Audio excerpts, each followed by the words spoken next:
And we are back. I think that's a thing now. So welcome to Paranormal XL Podcast. Mama Mary and Gigi are here. I'm out of breath now. Like I just ran a marathon. You're super excited. I am super excited. So much going on, but I'm not going to say anything about it yet. Soon. I always say that on here. We got things coming soon. I'm not sure soon is ever going to get here. It's called suspense. Oh yeah, suspense. Mm-hmm. Fun. So, we hope you're ready for this week's show. But first, how was your week, Mama? It was actually good. Nice and quiet for the most part. No major issues. It went pretty fast. Your dad's back to work. He's pretty excited, so. Wow, that sounds the exact opposite of me and Sean. Well, good. I'm happy you had a good week. I did. For the most part. Yeah. We're not going to get into mine because I don't want to depress our listeners. And you know what? It's almost time for a new week. So all that shit that happened last week don't even matter. The weekend's here. It's the freaking weekend. That's yes. Right. So let's get started on the fun show. What are we talking about today? Was it the Winchester? The Winchester Mystery House. The Mat House. Something like that. That's funny. Now, we were just discussing how when I hear Winchester, where does my brain go? To Mr. Dean Winchester. Well, I'm not gonna lie, I thought about researching that first. And I'm like, I'm pretty sure there's no connection though. So The TV show.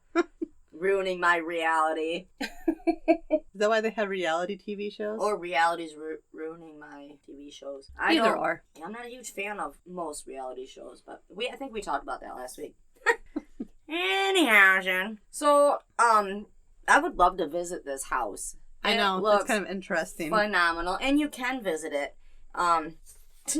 You can, I promise. I don't have... Oh, wait. Hold on to your brooms. Oh, that's the wrong notes. That's the notes for my... You're looking for the address? I am 525 South Winchester Boulevard, San Jose, California, 95128. And there you go. Or you go to their website. They'll show you all that stuff, too. And then you can get a tour and such. So if you are out that way, for sure, go out there. And if you have been out there and you hear our podcast, email us, let us know, send us pictures or something, because that would be so cool. Because they even have cottages that are on the grounds that you can rent and stay there. It's my drink. Sound effects. Yay. We don't even need a board for that. It just happens. So, we really didn't discuss how we were going to present our research. Now, did we? We never do. We're all right. No. We're just going to wing that shit. Okay, wing it. So, I'm going to go over some just little bit known facts for right now. And then we'll talk about how the house came to be and stuff like that. So, okay. So, Sarah Winchester, she was the widow of, to William Wirt Winchester, and heiress to a large portion of the Winchester repeating arms fortune. What? So, the guns, pew, pew, pew, the Winchesters, that's them. So, before she got married, she was born Sarah Lockwood Pardee, and then Winchester. She's the one that had this mystery house built. She was born on... Wow, I'm like all over the place. I don't know what my problem is. She was born 1839, died 1922. She died peacefully, though, in her sleep. So that's nice. That is nice. And she was very, very smart. She knew 4 languages, which is very odd for back then for a woman. Yeah. Like, think about the money. We'll talk about the money at some part that got put into the house and everything that she knew and did for a woman back in, the 1840s and 50s. Like, that's absolutely insane what she accomplished. She did accomplish a lot. It was, yeah. So she spoke 4 languages, played piano. She was only 4'10", just a little old thing. Oh, spunky. Yeah. Her nickname was Belle of New Hampshire. Oh, I didn't know that. That's kind of cute. Yeah. And she married William on September 30th, 1862. Now, they did have a child in June of 1866, but the child ended up passing at 6 weeks. Now, she never recovered from that. Mm-hmm. Hence all the craziness. Because then he died soon after. 6 years. Yeah. Yeah. I believe it was 6 years after that he did pass away. No. No! See, the baby passed away in 1866. He passed away in 1881.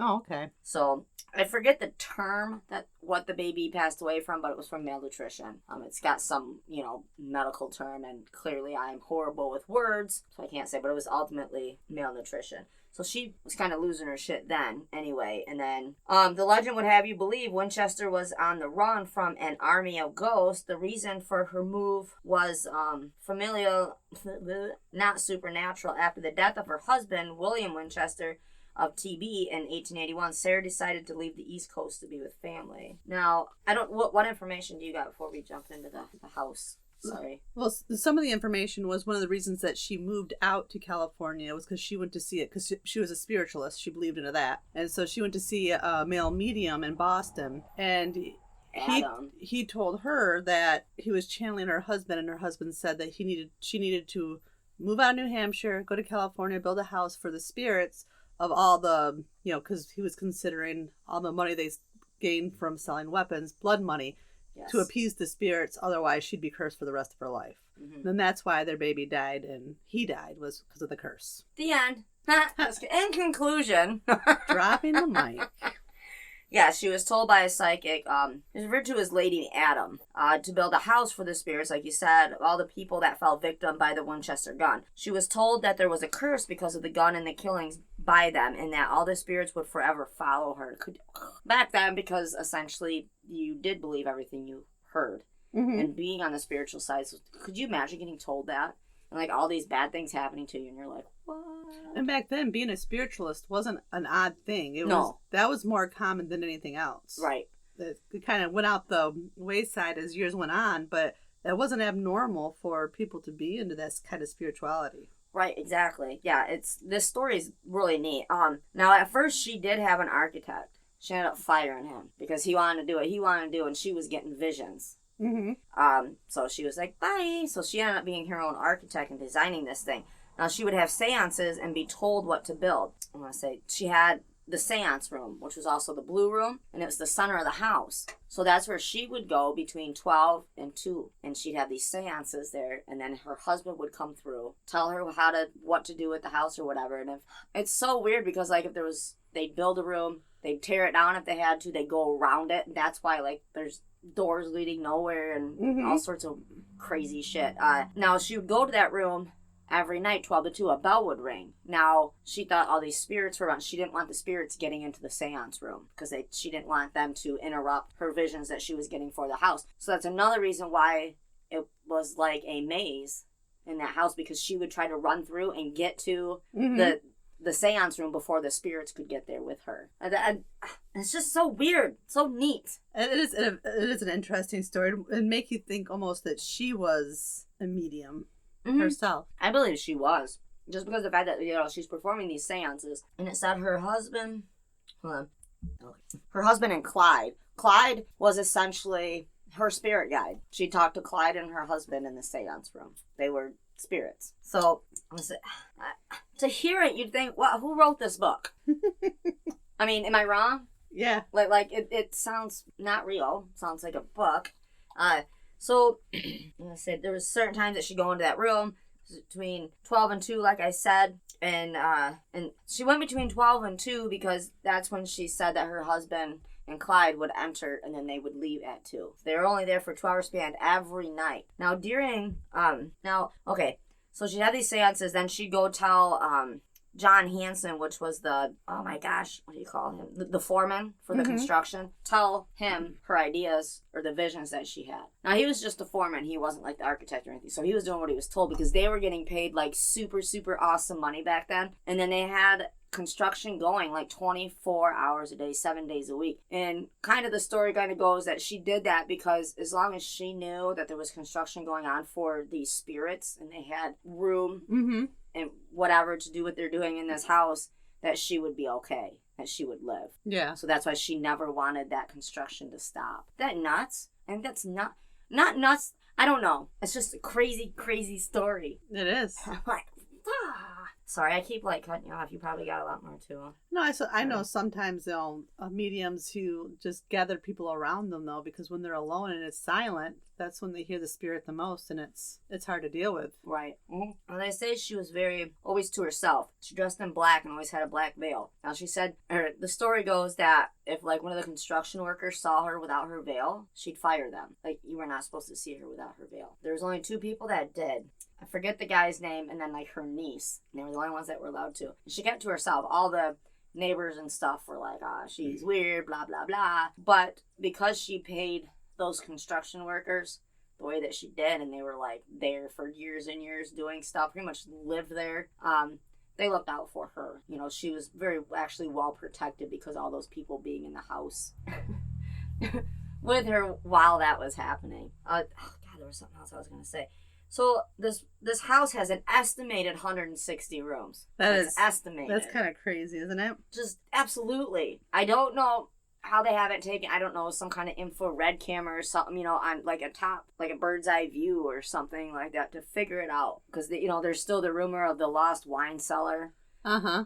Which I'm totally game to try to go find, whatevs. Could be a fun time. Could have some good wine in there. Oh, God, Jesus. That's some well-aged wine, that's for sure. So she would randomly have rooms tore down as well. So, like, kind of like a restart. So in my head, when I'm picturing this going on, it's kind of like Sims. You ever played Sims or seen it played? Yeah. Where you're, like, tearing down the houses, making them better. Or you didn't like it, so, yeah, that's what it reminds me of. She built, like, a random staircase, random rooms that led nowhere. So, that'd be such a fun house during, like, Halloween. Yeah. Not drunk. No, because you wouldn't get out. Someone gonna get hurt. Like I said, she was very much an introvert. She didn't like to go around people. They flat out thought she was a whack job.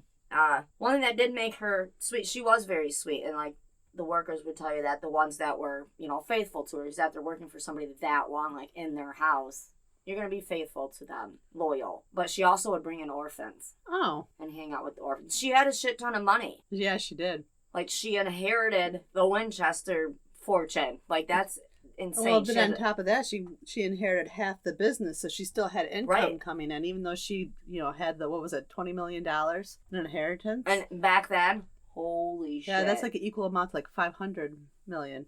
It's absolutely insane. To today's. Yeah. So, like, yeah, she was, and then when she moved into town, these, like, nonprofit organizations, orphanage and stuff, they started getting random donations, large donations that, when you think back to it, you're like, yeah, it was probably her. Like, she was very modest about helping the orphans and stuff out and people that needed it. They said, too, one of the reasons why she did the construction the way she did was to keep the local people with an income. Mm-hmm. I think she sounds cool as shit. I know. Honestly, the house sounds fun. She's very sweet. The thing is, like, I think a lot of people probably, even nowadays, that's how it happens. You can be one of the nicest people. People think you're mean because you're not out there trying to get a pat on the back. Because you're different.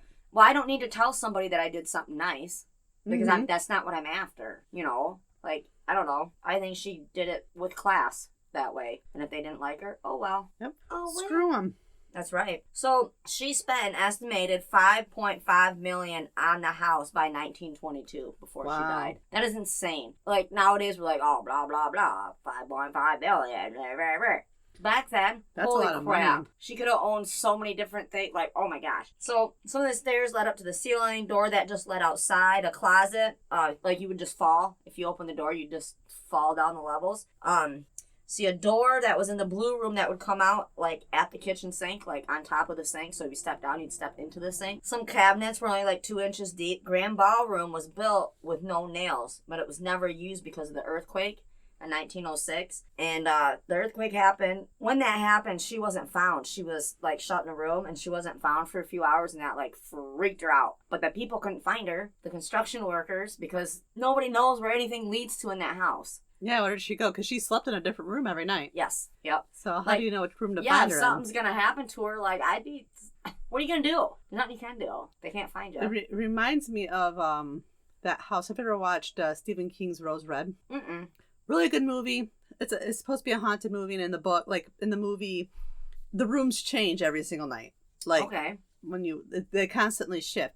So I was looking up to see if the movie took after that house. But it actually doesn't. There was a house that is rose red. That's the Oh. same kind of thing. I'm still trying to see if it takes after that. But no, there's a person who wrote a diary about their life at Rose Red. So there's another similar house. Huh. Interesting. Yeah. Do we know where that one's located? I'm gonna keep on trying to find it. So I don't know if maybe the book takes after that house while I'm looking for it. But or if, let me see here. No, it's written by Stephen King, so that's what the book is called, that diary. Okay. I'm gonna see if, because he always gets his ideas. But that's it. It's a good movie. Oh, I'll have to put that on the list. I mean, it's a TV movie, so you have to keep that in mind. Okay. So, this house, it had 7 stories. Now, when that earthquake happened, it took out the top 3 stories. And she ended up sealing off the front 30 rooms of the house. And it was so to trick the spirits, kind of, to thinking that the construction would never be done. Like, they were always going to be working on it, so that she just sealed it off the way that it was. Bada boom, bada bing. Now, that front entrance door, there's only 2 people that ever walked through that door. Her being one of them, and then the foreman that put it there. And then she blocked it all off. That's just crazy. But it was to trick them. I was like, wow, that is so neat. Now, in the house, there's only 2 mirrors in that whole freaking house. Because being spiritual, we know. That creates portals. Yep, and she did not want any part of that. 47 fireplaces, 17 chimneys, 6 kitchens, and 2 basements. I know, isn't that amazing? And I read too, they had she had a hidden storage room that had like tons of collectibles in it, like from Tiffany, even stuff that she designed herself, and she had them make for her. But they couldn't find that, but they did. I think it was 2016. They did find a hidden attic. Okay. That had like a couch. And like a doll figure where you would, like a mannequin where you put clothes on. And a couple other things. So they're kind of speculating if maybe if that was maybe the hidden storage room. Oh, okay. But nobody knows for sure. Right. That's just so interesting. And I wish that we lived closer there so we could go visit and then talk about it, because that would have been like totally awesome. A lot more fun. Heck yeah. I mean, there's so much to go with this story, but reading about it, or just like sharing what we read, really, I don't think does it any justice, because even looking at the pictures, it's just phenomenal. Now, there is, when was that movie made? It's like 1936 or 63 or something like that. I want to say, it was on, I'll see if I can find it, but they do a really, really good job, and it's black and white, and it's only about a half hour long. It's like a documentary, but from the 60s. So it looks like super cool and creepy. It looks dark and creepy. So I think kind of a cool thing. But there is a lot of movies made on this house. Well, I did find it in the Rose Red is from that house. And Stephen King, he wrote the book, My Life at Rose Red, which he got the idea from the house, from The Haunting, and then the house on Haunted Hill. So he took those ideas, because I think The Haunting was a little bit about that house too. Okay. But so basically, the Rose Red is a takeoff of that house. Now, my question is, because one reason we chose this for this episode was, why is ghost hunting associated with this house? Like, I know it's a famous house and it had the weird stairs and blah, blah, blah, blah. And now I kind of get it. However, are there investigations going on to say, I mean, it's a really awesome story and the house is cool and it lines up with what the story is. However... Yeah, as far as I researched, they do investigations, but nobody's found any kind of evidence whatsoever. Because, usually if you're doing an investigation, it's usually somebody's house that had died, or where they had died, or, things like that. My thought was maybe it is haunted, but the way she built that house was to appease the spirit. Maybe they don't have anything to say to anybody because they're at peace. Right. That was the whole point of building that house, is so they would be at peace. It's almost like they were following her, and that wasn't so much the house, but if she's gone, then they're gone. It could be. I mean, it's almost like she built what the astral plane would look like. Like if you were in a dream world, where you would go, and that's where a lot of spirit roams. So maybe they feel at home and they don't have a need to connect with the outside world because they're exactly where they belong. So they don't have a need to get a message out there, say, get the hell out of my house, because they're at peace with their energy. I'm just saying, if all the spirits went there from those guns, they're going to need a much bigger house. That's a lot of guns, a lot of spirit, yes. Over the years, I'm not just saying people are going around killing each other with Winchesters. What I'm saying is that took place a long time ago. Like, Yeah. But maybe she settled the family debt. Oh, that could be. It's interesting. And hearing about her daughter and stuff, that's super sad. And to only have one child back in that day, too, was kind of... Usually you had more children. Yeah. For farmhand or just helping with the family. Now, what I thought was interesting is she had an obsession with the number 13. Okay. She did.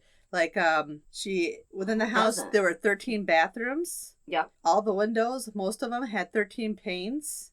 Doors with 13 panels, flights of stairs with only 13 steps, 13 cupolas on the top of the greenhouse, and additionally she had drains in the sinks custom made with 13 holes. But from what I've read, it's not in this part, but from what I've read, there's only one functional bathroom because she didn't want to take a risk of spirits overtaking the spigots. So there's only one bathroom that actually works. Jesus. That way they couldn't come through. Yeah. Interesting. It's just interesting. So to her, that was like a mega hot spot for paranormal activity, which would be totally cool if it was. Because then, well, kind of, we wouldn't have to hunt ghosts no more because we know where they are. But who knows, maybe it was a portal back then and it got shut. Maybe. There's so many what-ifs because we don't know about the spiritual world. That's what kind of makes Everything it fun. constantly shifts. Mm-hmm. Dimensional-wise, constantly. We're always shifting to different planes of dimensions. We just don't realize it. Right. That's why sometimes you'll find yourself feeling, like, ever have that feeling where you're not quite with it or you feel out of place, but you're there? On my drive here, I was like that. See, a lot of times that's because your energy is shifting between, dimensional planes, where you might be on this dimension, but you're connecting with another one too, which you're going to see pretty much the same things, but it's going to be a different vibration that you're connecting with. Interesting. I need to not do that when I'm driving, though. It's kind of like when you feel like out of whack. Uh-huh. Because I driving down 66 at one point of it, I was like, where am I? I drive 66 all the time, every day, actually. And I'm like, looking around, I'm like, oh yeah, I'm going to Dad's house. This is where I'm at. And I did that yesterday on 96 coming home. All of a sudden you woke up and you're like, oh. Yeah, I was like 2 exits away from home by the rest area there. And I'm like, I don't remember it being so treey around here. Did I miss my exit? And I'm like, man, I'm so tired. I'm like, I've only done that one other time. I missed my exit. And I'm like, oh man, I'm like, I'm gonna have to get off at Portland because I'm like, oh no, I'm still like 2 exits away. But I had nothing was like triggering my mind to with recognition where the hell I was. I'm like, well, I know I'm going somewhere because I'm going 85 on the fucking interstate. I better figure out what I'm doing. I had no clue. At least you didn't go past your exit. You're all right. Jeez. Another cool thing is that the moment she passed away, as soon as her workers found out that she had passed away, they just completely stopped working right then and there and just walked away. Oh yeah, they weren't getting paid big money no more. No, that's true. I just thought that was kind of like an interesting fact. Well, after all those years, like I said, they grew loyal to her, and who wouldn't? Well, she was probably good to them. She paid them. I think it was two or three times the amount of what the average pay was during that time for them to keep working and keep building. Don't ask questions. Just do it. If I had you build that staircase and I ask you to tear it down, don't ask why. Yep, just do it. Any more? Well, I got quite a bit more. Look at you. Let's see. Talked about that. Oh, a picture. Oh, those are cool pictures. A spigot that goes to the bottom of stairs that go nowhere into a wall. Yeah, and she insisted that the home be exclusively built of redwood, but she didn't like the look of the red, so she insisted that it be covered with a stain in fox grain. So by the time the house is completed, over 20,000 gallons of paint had been used to cover that wood. They paint that house 365 days a year. Did you know that? That's crazy. By the time they get around, they have to redo it.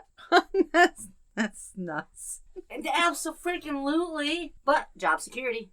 Wow, that's so pretty. All right, let's see. I have to say we got to put that on our bucket list, man. Yeah, we're going to have to. It took them 6 weeks to empty the house of all the furniture after she passed away. They probably missed some. They probably did. Well, like you said, they just found that one room. And then a local investor bought it for $135 and opened it up to the public. Yep. Which is actually a pretty smart move, really. Oh, heck yeah. But when you have something like that, even though it's built for something spiritual, that's really awesome to see. Whether the average person or an architect, to be an architect and see something like that, to go in there and see that would be super cool, I think, because you know all the ins and outs about the building and the wood and how it should look, and then you see something like that where it's just mind blowing. Well, considering that it started out as an 8-room farmhouse. Yeah. That was already waiting to be finished. It took her 38 years to finish it. And it was never finished. And originally, before the earthquake, it was 7 stories. And it knocked down to 3. Yeah, that's crazy. Absolutely. And talking about just that. Kidding. Oh, okay. This is what I found interesting. There is another alternate theory by her of her perplexing designs. Yeah. They say that she was creating a puzzle full of encryptions inspired by the work of English philosopher Francis Bacon. There's speculation that clues to the house's true meaning are hidden in the ballroom, the Shakespeare windows, and the iron gates. She has 2 windows in the ballroom that have, 2 of her favorite phrases on there. But they say that in there is the hidden message to the real meaning of the whole house. And that the theory suggests that she was a part of a mystic society like the Rosie, I think it's Rosicrucians, or a secret society like the Freemasons, or maybe even both. That one I dug up and I'm like, oh, I didn't read that anywhere else. I thought that was pretty interesting. Well, you can come up with a lot of theories as to why, really, back then, because, well, none of us were back then, and just the way life was in general, and then here's this little 4-foot woman with all these millions of dollars. She lost her kid, she lost her husband, all she wanted was a family, and then she's got nothing, but she's, filthy rich, so she can't trust people. So she generates a family in her own way where she can feel safe. Yeah, essentially, but then, in the meantime, she's helping orphans. That. I think that's pretty great. All by itself, that's pretty great. No, she gave a lot back to the community. Oh, yeah. They even made it a landmark. I think August 7th, 1974. They turned it into a landmark. That's awesome. Yeah, there was a door that's beautiful pane glass, but she had a wall built right behind it. So, you can't see how beautiful it is. I think it was made to be to reflect the sunlight, but she built a wall so it doesn't do it. Yep. So just kidding, not a door. Yeah, the only thing supernatural or paranormal that I read about was a tour guide confirmed that the house's 3rd floor, that because there's only a portion of it that's accessible during house tours. Yeah, it's definitely the spookiest part of the house. They feel it's because that was where the servants lived, and so there's been a lot of reported activity there. Also, when you're on that floor, you can never really hear any of the other tours because you're pretty isolated.